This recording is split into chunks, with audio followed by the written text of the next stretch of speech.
Imagine a private jet so extravagant it's got gold-trimmed bedrooms, a throne-like office, and a dining room for 14, all soaring high above the earth. Picture 3 palaces so vast they eclipse entire cities, a garage bursting with 300 supercars worth more than some nations' treasuries, and a fortune tied to giants like Apple, Twitter, and Citigroup. This isn't a fairy tale. It's the electrifying reality of Prince Al Waleed bin Talal, the Saudi billionaire who spun a $30,000 loan into a $19 billion empire. From desert sands to Wall Street's elite, his life is a wild cocktail of wealth, power, scandals, and jaw-dropping excess.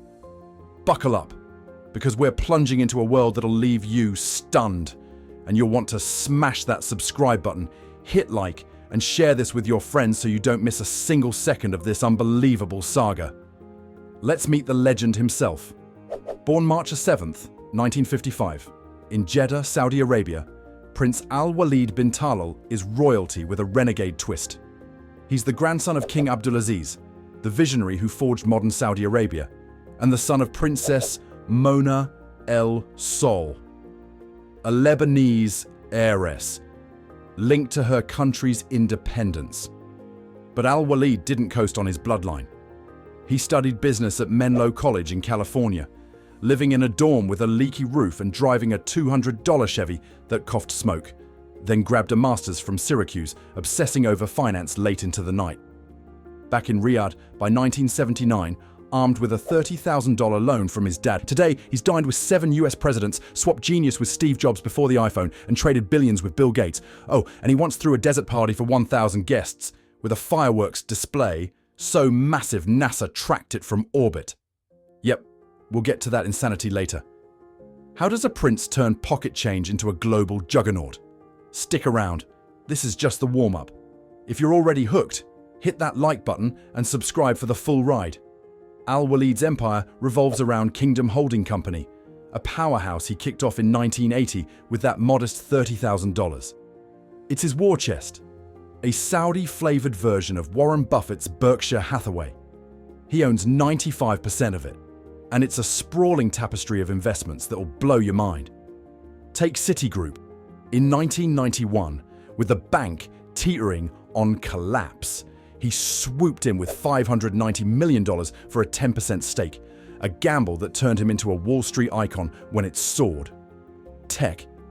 He's got Twitter, part of Elon Musk's 2022 takeover. Snap, Lyft, and early Apple shares from when Jobs was still tinkering in a garage. Entertainment. He's got a piece of Euro Disney because why not sprinkle some magic into the mix? And then there's his $325 million yacht, Kingdom 5 KR, nabbed from Donald Trump after a tense Mar-a-Lago showdown. Trump tossed in a gold-plated golf cart to seal the deal, and Al Waleed drove it around the deck for kicks. But the real jaw-dropper? The Jeddah Tower, once called Kingdom Tower, a $1.2 billion vision to build a 3,281-foot Titan, 4 times the Empire State Building's height. Picture this. A glass observation deck so high you'd spot 3 countries, a helipad for his private jet, and a private sky lounge with 360-degree views. Construction's hit snags, but he once flew architects to the site in a helicopter, sketching designs mid-flight while sipping espresso. This isn't just business, it's a legacy carved in steel and glass. Curious how he spends all that cash. Al Waleed isn't just lucky, he's a financial mastermind. Beyond Citigroup, he snatched a $1.4 billion stake in News Corp in the 90s, bonding with Rupert Murdoch over cigars in a smoky London club, then flipped it for triple the value. Hotels? He scooped up Fairmont Raffles for $3.9 billion in 2006, betting on luxury travel before it became a global obsession. Twitter? He dropped $300 million in 2011, years before it ruled the internet, grinning as analysts called it a long shot. In 2008, with the financial crisis gutting markets, he doubled down on Citigroup with $400 million, chuckling as Wall Street ran for cover. Insiders say he once bought a failing Saudi airline for $50 million, turned it profitable in 2 years with a ruthless overhaul, new planes, slashed staff, and sold it for $800 million, pocketing the difference like it was lunch money. One wild tale. He outbid a Qatari prince for a Paris hotel by $100 million, then threw a gala opening with fireworks spelling his name over the Seine. Locals thought it was a national holiday. Another time, he snapped up a bankrupt Riyadh mall for pennies, turned it into a luxury hotspot with a man-made waterfall and sold it for $600 million. This guy's got a sixth sense for deals and the guts to match. Al Waleed doesn't travel. He reigns over the skies. His Boeing 747 business jet, dubbed the Flying Palace, is a $500 million marvel of excess. Picture 2 master suites with king-size beds, rainfall showers and walk-in closets, a gourmet kitchen with a Michelin star chef on call, think truffle omelettes at 40,000 feet, and a dining room for 14 with hand-blown crystal goblets. There's a prayer room with a digital Mecca tracker, a cinema with cashmere throws, and a steam room mid-flight, because why not? He's got an Airbus 321 for quick jaunts and a Hawker Siddeley 125 for retro flair. But the rumour mill churns. He reportedly ordered an Airbus A380, the world's largest passenger plane, for $500 million, tricked out with a garage for his Rolls-Royce, a rooftop jacuzzi with a retractable dome, and a glass-bottom lounge to watch oceans roll by below.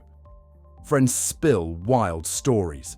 He once flew 50 guests from Riyadh to New York for a weekend, serving lobster thermidor mid-flight while a live oud player strummed Arabian melodies. Another time, he rerouted the jet to Dubai just to pick up a rare falcon for his collection, landing at 3 a.m. with a grin. Al Waleed's homes are kingdoms of their own. His Riyadh palace, 420 rooms across 370,000 square feet. Think 80-foot ceilings, 500 flat-screen TVs, and a staff of 100, including a guy whose only job is polishing gold doorknobs with a silk cloth. It's dripping with Italian marble, Dubai gold leaf, and a ballroom where he once hosted a 1,000 guest bash with a fireworks finale NASA tracked from space. Guests got diamond-encrusted watches as party favors. He's got 2 more palaces, a Jeddah seaside gem with a coral reef aquarium stocked with sharks, and a 120-acre farm and resort outside Riyadh with man-made lakes, 5-star villas, and a zoo boasting lions, white tigers, and a giraffe he bottle-fed as a calf, naming it after his son, Khaled. One visitor swore they saw a sushi chef flown from Tokyo for a single dinner, crafting rolls with gold flakes.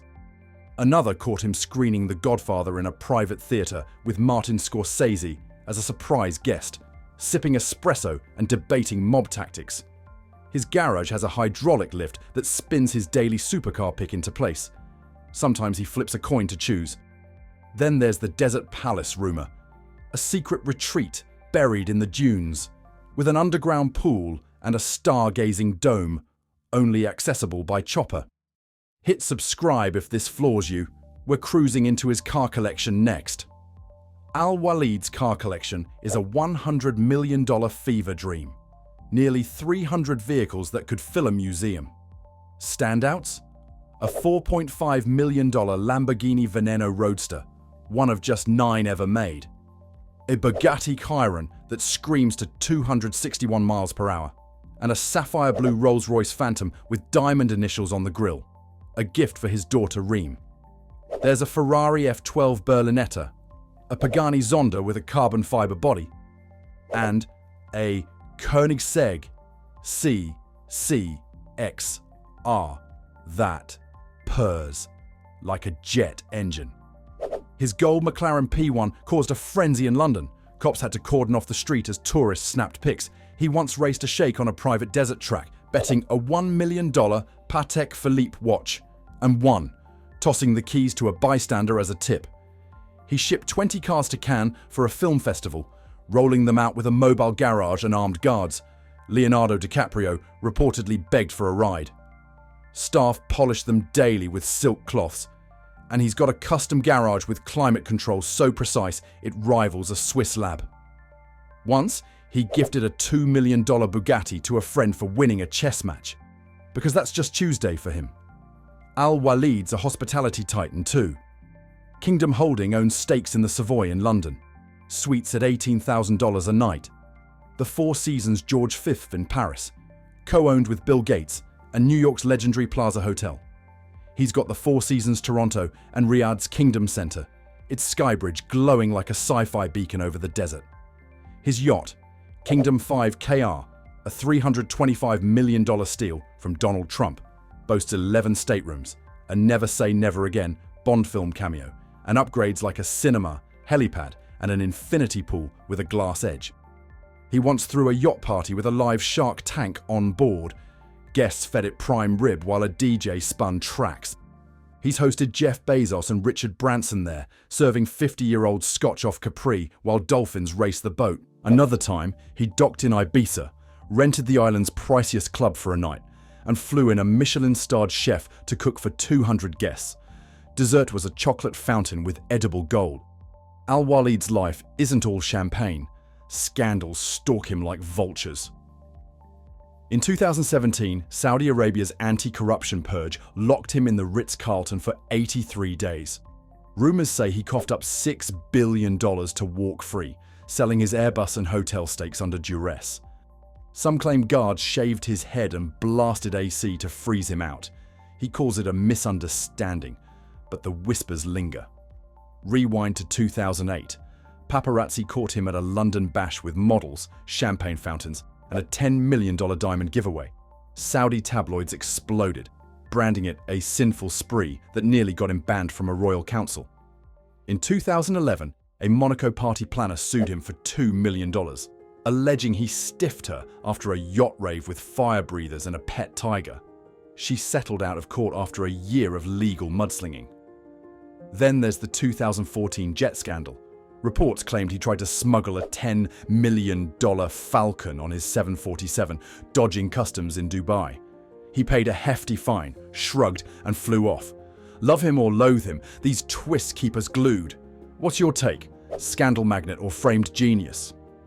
Al Waleed's reach stretches far beyond Saudi borders.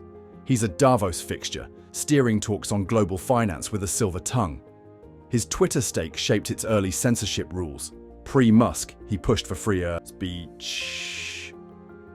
He's advised Xi Jinping on tech over tea in Beijing, brokered a $5 billion Saudi-China oil deal, and pitched Modi on India's startup boom, funding a Bangalore incubator that birthed a unicorn.